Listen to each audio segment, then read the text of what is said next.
लहरों से डरकर नौका पार नहीं होती, लहरों से डरकर नौका पार नहीं होती, कोशिश करने वालों की हार नहीं होती, कोशिश करने वालों की हार नहीं होती। मेरा नाम है भूपेंद्र टाक और मैं स्वागत करता हूं आपके अपने यूट्यूब चैनल अध्ययन गुरुजी चैनल पर, जिस पर मैं हिस्ट्री, पॉलिटिकल के सटीक नोट्स एवं ऑब्जेक्टिव क्वेश्चन एवं सब्जेक्टिव क्वेश्चन की 2024-25 की संपूर्ण तैयारी करा रहा हूं। तो आप चैनल को सब्सक्राइब और वीडियो को लाइक ज़रूर करें। आज मैं पॉलिटिकल साइंस के फर्स्ट चैप्टर 2 ध्रुवता का अंत के सटीक नोट्स लेके आया हूँ। और इससे पहले मैंने हिस्ट्री में फर्स्ट बुक के चार चैप्टर करा रखे हैं और पांचवा भी 1-2 दिन में जल्द आ जाएगा। तो आज हम पॉलिटिकल साइंस के फर्स्ट चैप्टर देखेंगे और अपने 2024-25 में क्लास 12 में 95 से अधिक अंक लाने का प्रयास करेंगे। ठीक है बच्चों, आपको कोशिश करनी है और मेरे साथ जुड़े रहना है। मैं आपको वादा करता हूँ मैं आपके 95% ला के दिखाऊँगा। तो हम शुरू करते हैं वीडियो। जिससे पहले मैं आपको पार्ट के बारे में थोड़ी जानकारी दे देता हूँ। इसमें ऐसा होता है कि अपने जो 2020-21 के जो बेस था उसमें पहले एक चैप्टर था, फर्स्ट चैप्टर शीत युद्ध। ठीक है, शीत युद्ध, तो वो चैप्टर कट गया है तो उसके बारे में हम थोड़ा जान लेते हैं क्योंकि वो इससे रिलेटेड है।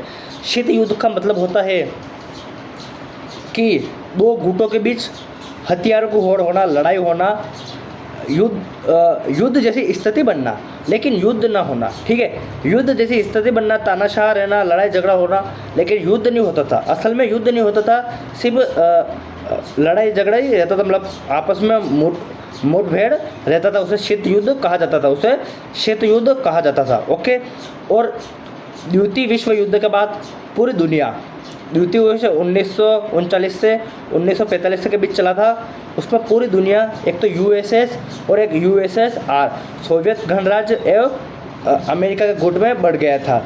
जिसमें से एक बर्लिन है जो कि जर्मनी की राजधानी थी, जर्मनी के, उसको दो गुटों में बांट दिया गया था, पश्चिमी जर्मनी और पूर्वी जर्मनी, जो कि सोवियत खेमे में और पूंजीवादी खेमे में मतलब चले गई थी, पूर्वी और पश्चिम। तो उसके बारे में हम पढ़ेंगे और दूसरी दुनिया के बारे में हम पढ़ेंगे। तो शुरू करते हैं आज के अपने सटीक नोट्स के साथ। तो वीडियो को लाइक, चैनल को सब्सक्राइब जरूर करना और मेरे साथ बने रहना। ओके, तो पहला अपने टॉपिक है बर्लिन की दीवार। बर्लिन की दीवार मतलब जर्मनी की राजधानी है बर्लिन। ठीक है, बर्लिन को 1961 में दो भागों में विभाजित कर दिया था। एक तो सोवियत खेमे में और एक यूएसएसआर मतलब अमेरिका खेमे में बर्लिन चली गई थी। ठीक है, जर्मनी को दो टुकड़ों में विभाजित कर दिया था और इसमें 150 किलोमीटर लंबी दीवार बनाई गई थी, जिसे 8 नवंबर 1989 को बर्लिन की जनता द्वारा गिराया गया था। ठीक है, इसको हम एक बार पढ़ लेते हैं। पूर्वी और पश्चिमी खेमे के बीच विभाजन का प्रतीक है, मतलब पूर्वी और पश्चिमी खेमे के बीच बर्लिन विभाजन का प्रतीक है। यूरोप महाद्वीप में जर्मनी देश की राजधानी बर्लिन शीत युद्ध का प्रतीक। 1961 में बर्लिन की दीवार 8 नवंबर 1889 को जनता द्वारा तोड़ दी गई।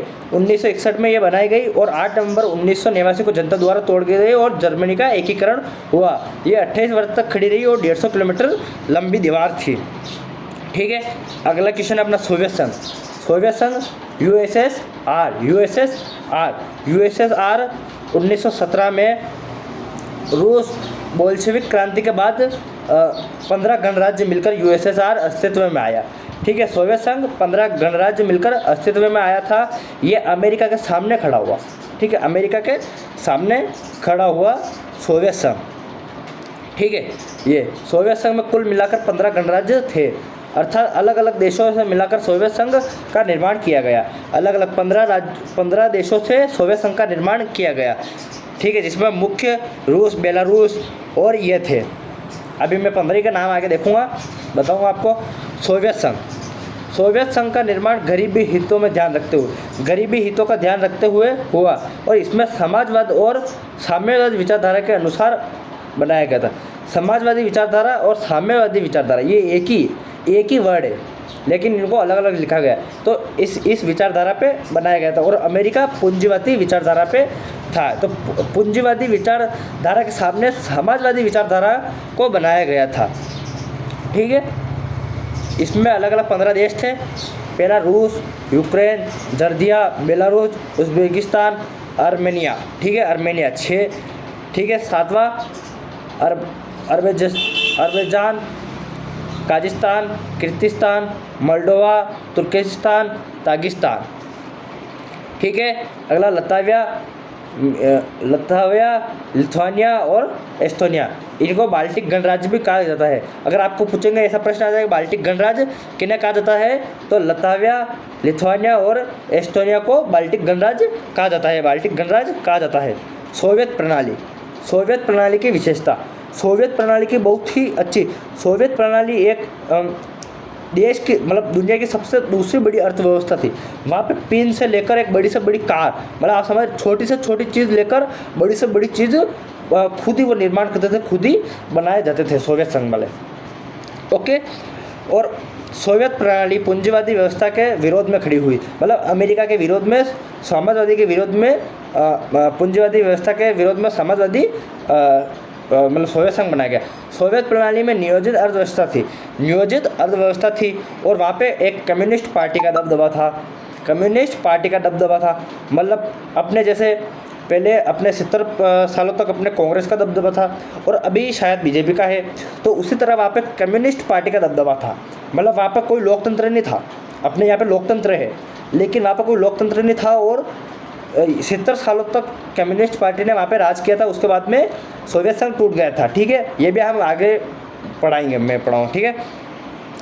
न्यूनतम जीवन स्तर और बेरोजगारी ना होना, मतलब न्यूनतम जीवन स्तर बढ़िया एकदम, सभी लोगों का गरीबी नहीं थी वहाँ पे और सभी का जीवन स्तर बहुत ही बढ़िया था और बेरोजगारी बिल्कुल नहीं थी, क्योंकि वहाँ की उन्नत प्रणाली बहुत ही बढ़िया थी। वह छोटी से छोटी वस्तु को लेकर बड़ी से बड़ी वस्तु बनाते थे। उन्नत संचार प्रणाली थी। मिल्कियत का प्रमुख राज्य स्वामित्व, उत्पादन साधन पर राज्य का नियंत्रण, मतलब जो भी उत्पादन होता था उस पर राज्य का नियंत्रण था। दूसरी दुनिया के देश किसे कहा गया है? पहली दुनिया जो कि पूंजीवादी व्यवस्था अमेरिका को, यूएसएस को कहा गया है। दूसरी दुनिया यूएसएसआर को, सोवियत संघ, साम्यवादी गणराज्य को कहा गया है। पूर्वी यूरोप के देशों को साम्यवादी प्रणाली का तर्ज पर ढाला गया है। इन्हें साम्यवादी खेमे में देश या दूसरी दुनिया कहा गया है। यूएसएसआर को दूसरी दुनिया कहा गया है। यूएसएसआर को दूसरी दुनिया कहा गया है। सोवियत संघ को दूसरी दुनिया कहा गया है। और पहली दुनिया किसका कहा गया है? अमेरिका यूएसएस को पहली दुनिया कहा गया है। मिखाइल गोर्बाचेव एक सोवियत संघ के अंतिम राष्ट्रपति थे सोवियत संघ के। ये 1980 के दशक में मतलब राष्ट्रपति बने और 1925 में सोवियत संघ का विघटन हो गया था, खारिज हो गया था, मतलब टूट गया था सोवियत संघ।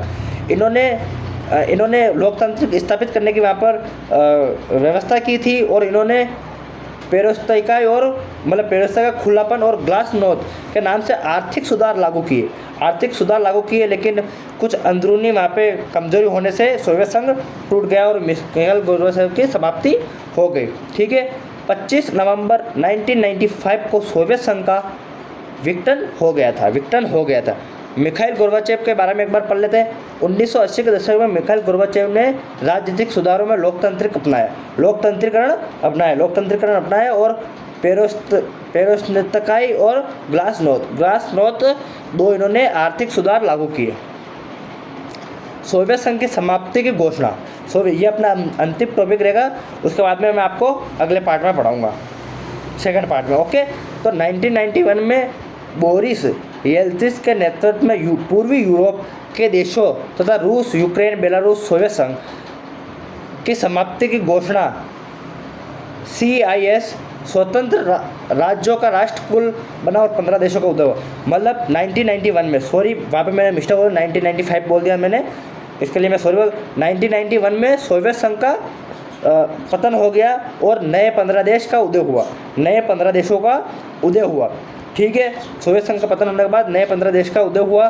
उसके बाद हथियारों की होड़ खत्म हो गई और एक ही महाशक्ति बची थी, वह अमेरिका।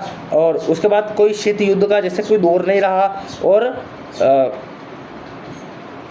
सब मतलब खुशहाल एक रहने लगे और अब वह किसी भी गुट में शामिल हो सकते थे। ठीक है, तो धन्यवाद, मिलते हैं इसके अगले पार्ट में। और मुझे उम्मीद है आपको वीडियो अच्छा लगा होगा। आप मेरे ऐसे वीडियो देखते रहिए।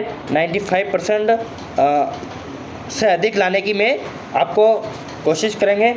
तो धन्यवाद, जय हिंद, और मिलते हैं अगले पार्ट।